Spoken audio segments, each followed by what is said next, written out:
This again, it's been a while since you guys been in here. Good for you? Refreshing, very refreshing. I woke up very excited about today, and I took a lot of knowledge in about our opponent. So it was great to be back on the practice court. What do you see from your team going into the playoffs? We have a good chance to win it all, but it starts with, the baby steps first. We understand that, and it starts with our opponent, in 2 days. So we have to be very determined, but we also have to be very smart about our game plan and how we execute that game plan, and execute that 48 minutes as possible, starting with game one. Do you think this team underachieved in the regular season? I think through everything that went on with our team, we're in a position where we can do something special still. I mean, at the end of the day, I'm not one to harp on what happened in the regular season through injuries, through bad losses, through good wins, through whatever the case may be. We have a good club going into the postseason, and that's all you can ask for. You always talk about building habits, building the right habits, the process and all that. Did you accomplish what you wanted to? Did you get out of it what you wanted to in terms of building those habits and that process? To my liking, I wouldn't say I did, just because of so many, the injuries that we had. It was hard to get a great rhythm. It was hard to get a lot of camaraderie and cohesiveness on the floor of a steady diet of what we know we can be with all the injuries. Every time, I felt like we got healthy, somebody else went out, back in, went out, but I think the coaching staff did a great job of just trying to prepare us the best way we could every single night. And, we had some bad losses, like I said, we had some great wins, but at the end of the day, we're one of 16 teams in the postseason. And we'd much rather be in this position than be one of the 14 teams that's not in this position. So we can be grateful for that. If you didn't know your history and weren't around last year to watch the finals and Kyrie and everything, you just saw what went on the last couple months, you probably wouldn't be able to say that you had a great chance. So what is it that leads you to be able to say that? Well, I probably wouldn't talk about it if I didn't know about the history. I don't even think you should even ask me if I didn't know about the history. No, I'm saying if someone in general didn't know everything about you. Oh, well, it doesn't matter then, because that doesn't matter. Why do you think that you have a great chance to win this? I mean, I got the answer. I'm not giving it to you, but I got the answer why I feel like we got a great chance. After Game 7, you give it to us? Say that? After Game 7 in June, you give it to us? If we're fortunate, we're a long way to go though, a long way. Along those lines, Bron, because you're you, there's a confidence and a comfort heading into the playoffs. Conversely, do you have that same kind of comfort and confidence in this team? I do. And like I said, it's been a strange of events, this season. Unfortunate events, some of them bad, some of them good. But listen, at the end of the day, I can't have my mind focused on the past right now. The present is the only thing that matters. Me preparing this group, me getting this group locked in and understanding what our opportunity is. I mean, it is what it is. So let's get ready to go, and we got to have our minds sharp and our bodies fresh as possible going into game one on Saturday. So you guys can harp on the regular season. I'm not one to do it right now. Not with the postseason start right now. Guys trying to drain my energy. I just told you I feel great. Don't do that to me. I feel good. I'm not going backwards. What has to happen for the defense to, You just got to play. You got to play hard. You got to understand that every possession in the postseason matters. One possession can lose you a game, and it can ultimately lose you a series. LeBron, Ty did mention that he was going to make some changes defensively from a schematic standpoint, things that you guys didn't necessarily do in the regular season. So in such a short time, how hard is that to implement when it's not something that you guys had relied on all season long? Win, all right? If you want to win and our coaching staff give us a game plan, let's execute it. And then our coaching staff will make the necessary adjustments if needed and put us in position to win. Now it's up to us to go out and execute that. Given your number 2 seed success, have you always felt going into those playoffs that you felt you were going to win it all or get to the finals? I've been in a position the last 7 or 8 years where I felt like I had a good chance of winning it all.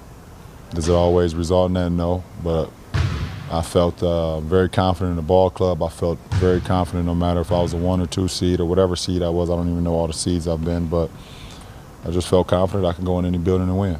And, so I believe our team feels the same way, this year. And but we got to go out and do it. It's not about talking. It's not about, what can happen in the headlines, things of that nature. I've never been successful doing that. And I would never be successful doing that. It's about what you can do on the floor.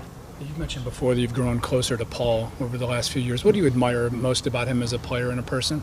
I think the number one thing that stands out is anybody can be great in the form of comfort. But when things don't go your way and some adversity hit, how can you get back to the point where nobody thinks you can get back to? And obviously, all you guys know exactly what I'm talking about through his freak injury that he had at USAB. There probably was a lot of people saying he would never get back to what he was before, and doing the things that he was before, and it's just a testament to him.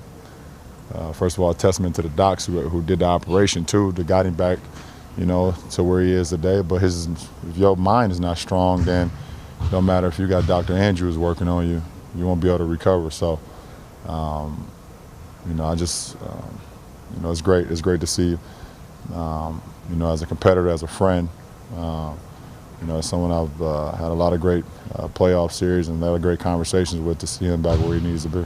How good did you feel for him then winning that gold medal? And it was kind of interesting that he almost took on the role that you used to have with that team, with that leadership, that guy that they needed. Well, everything he's able to accomplish, I'm always proud of him. I'm proud of his success, and just the leader he's, become. You've had a ton of playoff battles with the Pacers over the years and with Paul, but this team, to me, looks like it's a totally different team than those teams that you went up against. Is there any comparison in those teams from your Miami days and this one? Obviously, they were more of a ground and pound team back when I was in Miami, and they wanted to do that because we played small ball. With myself and CB, and Shane, we pretty much was the interior, obviously with UD as well. We're the interior, and they had some pretty big bodies. Obviously, at the time, Roy was an all-star. David West was playing great ball. Mahimi was there as well. So they, tried to pound us in the interior.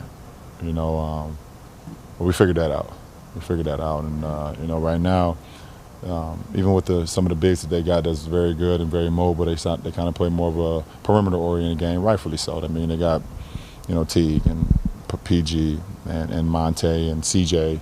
Now Lance is on the team now, and Aaron Brooks, and so on and so on. They got guys that can, make things happen on the perimeter. So they changed their format a lot. LeBron, what would you say is the identity of your team right now? The identity of our team? I don't know, man. Listen, we're ready to play. We will be ready to play. There's no ceiling for us. There's no number one staple for us right now. We play Cavs basketball. It's close to 48 minutes. Then you can give an identity to us.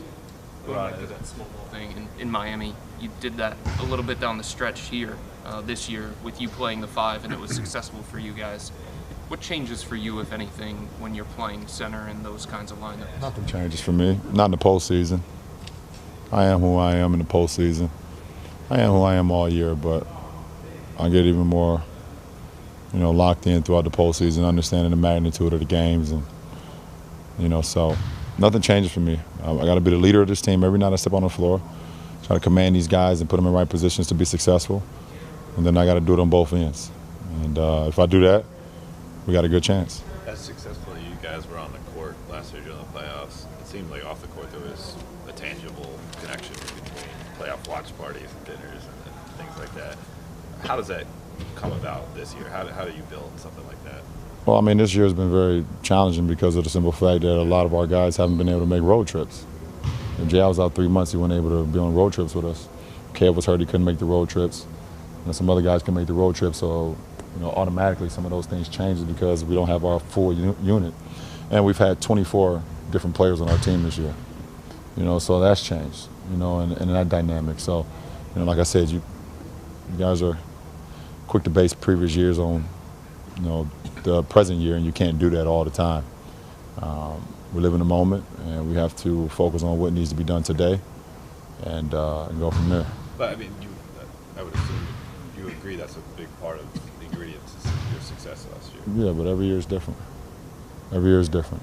I know what the key to success is, but every year is different. Every year is challenging, and you got to be able to, if the year isn't going as well as you may have planned, you got to be able to adjust to that, which is okay. Yeah, Lance got there late, but has he changed them? Has he impacted them quickly? He's definitely given him another playmaker, another ball handler, and the guy who's just going to play. Lance is never afraid of the moment. He's going to play. So we just have to make sure we account for him when he's in the game because he can make plays.